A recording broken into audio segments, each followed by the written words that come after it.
ایک یہ کہتے ہیں کہ قربانی کا گوشت کب تک رکھ سکتے ہیں؟ دیکھیں مسئلہ یہ ہے کہ اس میں کوئی لمیٹیشن نہیں ہے۔ عرب لوگ جو تھے وہ یہ جو ایام آتے تھے قربانی کے، اس میں گوشت کو سکھا لیا کرتے تھے دھوپ میں، اور سال سال بھر تک کھاتے رہتے تھے۔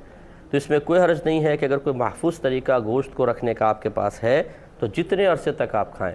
پہلے ایسا تھا جب شروع اسلام تھا، یعنی ہجرت کر کے آئے تھے، تو نبی کریم صلی اللہ علیہ وسلم نے صحابہ سے فرمایا کہ کوئی بھی قربانی کے گوشت جمع نہ رکھے، سب تقسیم کرو، تو تقسیم کر دیا کرتے تھے۔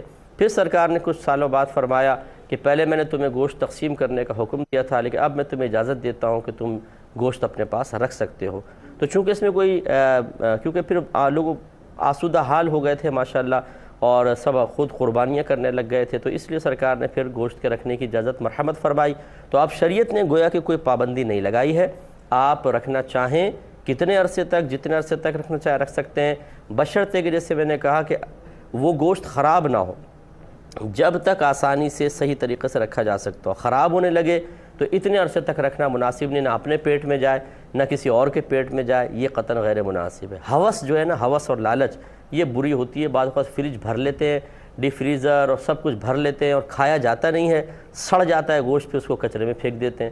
تو یہ مناسب نہیں ہوتا، کسی بیچارے غریب کے پیٹ میں چلا جائے، اور اتنا ہی رکھیں جتنا آپ کھا سکتے ہیں ایک مخصوص وقت تک، اور وہ رکھنے کی بہرحال اجازت ہے۔